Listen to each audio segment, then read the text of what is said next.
America में दो बड़े बैंकों के डूबने की कहानी बताएंगे। वर्ष 2008 में जब अमेरिका में लेमन ब्रदर्स नाम का एक इन्वेस्टमेंट बैंक डूबा था तो पूरी दुनिया में आर्थिक मंदी आ गई थी, रिसेशन आ गई थी। तो क्या अब भी आर्थिक मंदी आ जाएगी इन दो बैंकों के डूबने के बाद? जब अमेरिका जैसे इतने बड़े देश में जो महाशक्ति है वहां पर बैंकों में रखा पैसा सुरक्षित नहीं है, तो क्या आपका पैसा यहां भारत के बैंकों में सुरक्षित है? क्या बैंक इसी तरह कभी भी डूब सकते हैं? आज हम इस बात का विश्लेषण करेंगे, लेकिन सबसे पहले आपको अमेरिका के इन दोनों बैंकों के डूबने की कहानी बताते हैं। इनमें पहले बैंक का नाम है सिलिकॉन वैली बैंक, जो कुल संपत्ति के हिसाब से अमेरिका का 16वां सबसे बड़ा बैंक है और इस बैंक की अमेरिका में कुल मिलाकर 17 शाखाएं थी। यह बैंक बड़ी बड़ी आईटी कंपनियों और स्टार्टअप्स के बीच बहुत लोकप्रिय था। ज्यादातर जो स्टार्टअप कंपनियां हैं वो इसी बैंक के साथ लेन देन करती थी। एक रिपोर्ट के मुताबिक 2500 से ज्यादा वेंचर कैपिटल फर्म्स इसी बैंक के साथ जुड़ी हुई थी और अलग अलग सेक्टर्स की 1500 से ज्यादा कंपनियां इस बैंक की प्रमुख ग्राहक थी।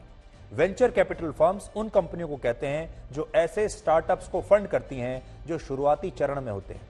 यानी इस बैंक में वेंचर कैपिटल फर्म्स के भी खाते थे और स्टार्टअप्स के भी खाते थे और आईटी और दूसरे सेक्टर से जुड़ी बड़ी कंपनियों ने भी इस बैंक में अपना पैसा जमा किया हुआ था। 31 दिसंबर 2022 को प्रकाशित हुई रिपोर्ट में यह बताया गया कि तब इस बैंक की कुल संपत्ति की कीमत 209 बिलियन यूएस डॉलर्स थी और आज के हिसाब से यह रकम होगी 17 लाख करोड़ रुपए। यानी इस बैंक के पास 17 लाख करोड़ रुपए थे। इसके अलावा उस समय इस बैंक के सभी खातों में 175 बिलियन यूएस डॉलर जमा थे, जो भारतीय रुपयों में आज के हिसाब से होंगे 14,30,000 करोड़ रुपए। कहने का मतलब यह है कि अमेरिका का एक बहुत ही बड़ा बैंक था और इस बैंक में कई बड़ी बड़ी कंपनियों और स्टार्टअप्स के पैसे जमा थे।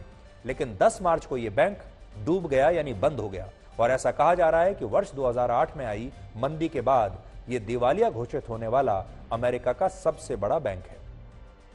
अमेरिका का जो दूसरा बैंक डूबा है उसका नाम है सिग्नेचर बैंक और इसकी कुल 40 शाखाएं अमेरिका में थी। इस बैंक के सभी खातों में कुल मिलाकर 7,20,000 करोड़ रुपए जमा थे, जबकि इस बैंक की कुल संपत्ति 9 लाख करोड़ रुपए के आसपास थी। लेकिन यह बैंक भी डूब गया और इसका नियंत्रण अब अमेरिका की एक वित्तीय एजेंसी के पास है जिसका नाम है फेडरल डिपॉजिट इंश्योरेंस कॉर्पोरेशन। अब इस सवाल पर आते हैं कि यह बैंक आखिर डूबे कैसे।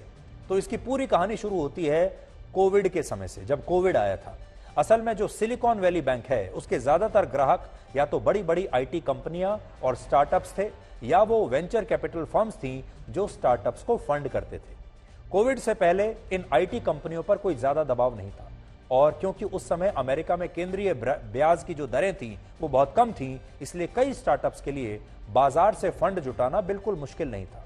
लेकिन कोविड काल में जब लॉकडाउन जैसी पाबंदियां हटने लगी और महंगाई बढ़ने लगी तो पूरी दुनिया के केंद्रीय बैंकों ने महंगाई को काबू में करने के लिए ब्याज दरें यानी इंटरेस्ट रेट बढ़ा दिया और यहीं से यह सारा संकट पैदा हुआ।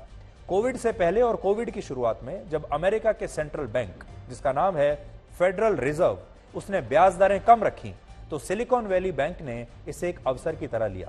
इस बैंक को यह बात पता थी कि अमेरिका में केंद्रीय ब्याज दरें कम है, इसलिए अगर वो अपने खातों में जमा पैसा ब्याज में निवेश कर देगा तो उसे इससे अच्छा रिटर्न मिलेगा और ये अच्छा रिटर्न बैंक को मालामाल कर देगा।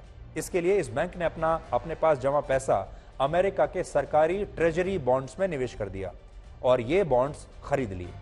अब जब तक ब्याज दरें कम थी तब तक तो इस निवेश से इस बैंक को खूब फायदा हुआ और उसे अच्छा रिटर्न भी मिला। लेकिन इसके बाद जब अमेरिका के सेंट्रल बैंक ने थोड़े समय के बाद ब्याज दरों में वृद्धि की तो इससे बैंक पर दबाव बढ़ने लगा और उसने ट्रेजरी बॉन्ड्स में जो पैसा निवेश किया था उसकी कीमत कम होने लगी। इसी बीच कोविड के बाद जब पाबंदियां हटी और आईटी और दूसरे सेक्टर की कंपनियां और स्टार्टअप्स के लिए फंड जुटाना मुश्किल हो गया और उन्हें पैसों की जरूरत पड़ी तो इन कंपनियों ने इस बैंक में जमा अपनी राशि निकालनी शुरू कर दी और ये विड्रॉल ही इस बैंक के लिए एक ट्रिगर पॉइंट बन गया। और वो इसलिए क्योंकि बैंक के पास ज्यादा पैसा नहीं था और जो बड़ी रकम उसने ट्रेजरी बॉन्ड्स में यानी अमेरिका की सरकार के जो सरकारी बॉन्ड है उसमें निवेश की हुई थी, उसकी कीमतें ब्याज दरें बढ़ने से कम हो गई। कुल मिलाकर अगर मैं आपको सरल भाषा में बताऊं तो हुआ यह है कि कोविड के टाइम आईटी कंपनियों की कमाई जबरदस्त तरीके से बढ़ गई, क्योंकि पूरी दुनिया में वर्क फ्रॉम होम का हो रहा था। आईटी कंपनियों की जो वैल्यूएशन है वो लगातार बढ़ गई, क्योंकि उस समय सबसे ज्यादा इस्तेमाल आईटी कंपनियों का और आईटी कंपनियों के प्रोडक्ट्स का हो रहा था। इसी तरह स्टार्टअप्स भी बहुत अच्छा काम कर रही थी। इन कंपनियों ने बहुत मुनाफा कमाया, वैल्यूएशन जबरदस्त थी, बड़ी मात्रा में पैसा बैंक में जमा कर दिया। ये पैसा उस बैंक ने अमेरिका के सरकारी बॉन्ड को खरीदने में, जो सरकार का बॉन्ड था उसे खरीदने में पैसा लगा दिया। बाद में इस बॉन्ड की कीमतें कम हो गई।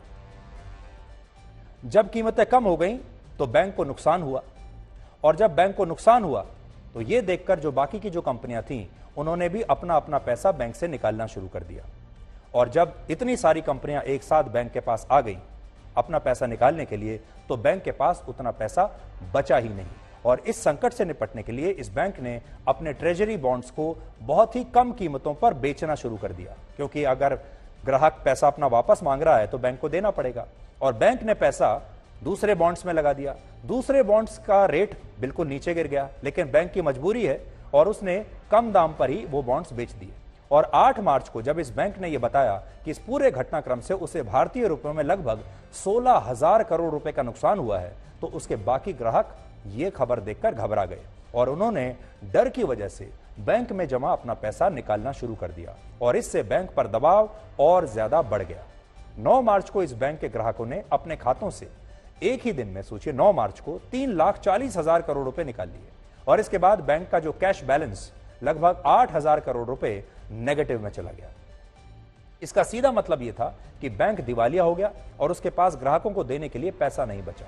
और इसी के बाद 10 मार्च को यह बैंक बंद हो गया और इसका नियंत्रण फेडरल इंस्टीट्यूशन ने अपने हाथ में ले लिया। दूसरा बैंक यानी सिग्नेचर बैंक इसलिए डूबा क्योंकि सिलिकॉन वैली बैंक के डूबने के बाद इस बैंक के ग्राहकों ने भी बैंक में जमा अपना पैसा निकालना शुरू कर दिया, जिससे बैंक जो है वो बुरी स्थिति में, बैंक रन की स्थिति में बन गई। जब किसी बैंक के ग्राहक पैसा डूबने के डर से अपने खातों में जमा राशि निकालने लगते हैं और बैंक पर दबाव बढ़ने लगता है, तो इसे बैंक रन की स्थिति कहते हैं। और सिग्नेचर बैंक के साथ यही हुआ, और साथ ही इस घटना से इस बैंक के शेयर्स की कीमतें 20% तक गिर गई। इसके बाद इस बैंक के सभी ऑपरेशंस को बंद कर दिया गया। हालांकि अमेरिका के फेडरल डिपॉजिट इंश्योरेंस कॉर्पोरेशन ने कहा है कि इन दोनों बैंकों में जमा ग्राहकों का पैसा सुरक्षित है, और उसने सिलिकॉन वैली बैंक की संपत्तियों और डिपॉजिट को रखने के लिए एक नया बैंक बनाया है जिसका नाम है national bank of Santa Clara. पुराने बैंक के जो ग्राहक इंश्योर्ड थे वो इस नए बैंक के जरिए अपने खातों को एक्सेस कर पाएंगे। अमेरिका के इस बैंकिंग संकट पर जब अमेरिका के राष्ट्रपति जो बाइडेन से सवाल पूछा गया तो वो वहां से बिना जवाब दिए ही चले गए। हालांकि उन्होंने बाद में यह जरूर कहा कि इन बैंकों में जमा सभी लोगों का पैसा सुरक्षित है। Americans can have confidence that the banking system is safe. Your deposits will be there when you need them. Small businesses across the country, the deposit accounts at these banks can breathe easier knowing they'll be able to pay their workers and pay their bills. And their hardworking employees can breathe easier as well. Last week, when we learned of the problems of the banks and the impact they could have on jobs of small businesses and banking system overall, I instructed my team to act quickly to protect these interests. They've done that. They've done that. आज आप सबको यह भी समझना चाहिए कि bank आखिर काम कैसे करते हैं और बैंकों का बिजनेस मॉडल क्या होता है। तो बैंक चलता कैसे है? बैंक चलता है ग्राहकों के पैसे से। जो आप पैसा जमा करते हैं बैंकों में, उससे बैंक चलता है, और ग्राहकों के पैसे से ही बैंक अपना मुनाफा कमाते हैं। यह पूरा ढांचा इस तरह से काम करता है कि मान लीजिए एक बैंक में 100 लोगों के खाते हैं और इन 100 लोगों ने अपना पैसा बैंक के पास जमा कराया है। तो इन लोगों को अपने खातों में पैसा जमा कराने पर बैंक की तरफ से एक निश्चित ब्याज दर के तहत भुगतान किया जाता है। आपको ब्याज का पैसा मिलता है। जैसे किसी सेविंग अकाउंट में 1 लाख रुपए जमा है तो उस पर बैंक अपने ग्राहक को एक खास रकम ब्याज के रूप में देता है। इसके बाद बैंक अपने खातों में जमा पैसा अलग अलग कंपनियों और लोगों को लोन के रूप में देता है और इस पैसे पर ज्यादा ब्याज लेता है। यानी अगर बैंक आपको आपके पैसे के लिए 3% ब्याज दे रहा है तो वो यही पैसा जब लोन के रूप में बाजार में किसी को देगा तो उससे ब्याज के रूप में शायद उदाहरण के तौर पर 10% का ब्याज लेगा, और ये अंतर ही बैंक का असली मुनाफा है। इसके अलावा बैंक और भी तरीकों से काम करते हैं। हालांकि इस दौरान सभी बैंकों को कैश रिजर्व रेशियो को मेंटेन करके रखना होता है। कैश रिजर्व रेशियो का मतलब यह है कि बैंकों को अपने डिपॉजिट का 4.5% हिस्सा केंद्रीय बैंक के पास जमा करके रखना होता है, जिससे बैंक का आर्थिक स्वास्थ्य सही और सुरक्षित रहे। 2008 की आर्थिक मंदी के बाद पहली बार ऐसा हुआ है जब अमेरिका का कोई इतना बड़ा बैंक दिवालिया हुआ, और इस बैंकिंग संकट के बाद पूरी दुनिया में अब इस बात की फिर से चर्चा हो रही है कि अब फिर से आर्थिक मंदी आने वाली है। 2008 में जब अमेरिका का चौथा सबसे बड़ा इन्वेस्टमेंट बैंक, जिसका नाम था लेमन ब्रदर्स, वो दिवालिया हुआ था, तो इससे दुनिया भर का शेयर बाजार कमजोर हो गया था। आर्थिक मंदी आ गई थी, जिसका भारत के बैंकों पर भी असर हुआ था। हालांकि भारत के central bank reserve bank of India ने एक रिपोर्ट करके यह बताया है कि अमेरिका के इस बैंकिंग संकट का भारत पर असर नहीं पड़ेगा और भारत के सभी बैंकों की आर्थिक स्थिति काफी मजबूत है। अमेरिका खुद को दुनिया की सबसे बड़ी सुपर पावर बताता है, लेकिन सच यह है कि 2008 की आर्थिक मंदी उसी की वजह से आई। कोविड के दौरान वो अपने लोगों की जान नहीं बचा सका। कोविड से सबसे ज्यादा मौतें अमेरिका में हुई। अफगानिस्तान से अमेरिका को अपनी सेना 20 साल के बाद खाली हाथ वापस बुलानी पड़ी। 2021 में अमेरिका में कैपिटल हिल्स में हिंसा हुई, जो उनके लोकतंत्र के लिए काले धब्बे के जैसी है। इसलिए अमेरिका ऐसा नहीं है कि अमेरिका नाकाम नहीं होता, अमेरिका का सिस्टम भी फूल प्रूफ नहीं है। तो आपको जो आपके मन में ख्याल होगा वो ये कि क्या आपका पैसा भी भारत के बैंकों में जो जमा है, तो अभी की स्थिति है कि आपके पैसे को कोई खतरा नहीं है, आपने जहां भी पैसा जमा किया हुआ है वो सुरक्षित है। लेकिन हमारी राय ये रहेगी आपको कि आप जिस भी बैंक में पैसा जमा करें, विश्वसनीय बैंक में जमा करें, सरकारी बैंकों में जमा करें, या फिर जो बैंक आर्थिक स्थिति जिनकी अच्छी है, आर्थिक स्वास्थ्य जिनका अच्छा है, उन बैंकों में आप जमा करें। क्योंकि जो थोड़े कमजोर बैंक होते हैं वो आपको ज्यादा ब्याज देते हैं और बहुत सारे लोग उस लालच में आ जाते हैं, और जो मजबूत बैंक होते हैं वो कई बार थोड़ा कम ब्याज देते हैं लेकिन आपका पैसा सुरक्षित रखते हैं। इसलिए बहुत बार बड़े बड़े जो एक्सपर्ट्स होते हैं वो तरह तरह की बातें बताते हैं। अमेरिका में तो इतने बड़े बड़े फाइनेंशियल एक्सपर्ट्स हैं, लेकिन आप सोचिए उनमें से कोई ये नहीं बता पाया कि ये 2 बैंक डूबने वाले हैं। और जब कोविड आया था तो सबसे ज्यादा जो मुनाफा कमाया वो आईटी की कंपनियों ने कमाया, और आईटी की कंपनियों ने इतना पैसा इन बैंकों में लगा दिया, भविष्य की बड़ी बड़ी योजनाएं बना ली। लेकिन जब लॉकडाउन खत्म हुआ और जब पूरी दुनिया खुली तो आईटी कंपनियों का मुनाफा कम होने लगा। जो उन्होंने सोचा था वैसा हुआ नहीं, और जब मुनाफा कम होने लगा तो उन्होंने इस बैंकों से इनमें से पैसा निकालना शुरू किया।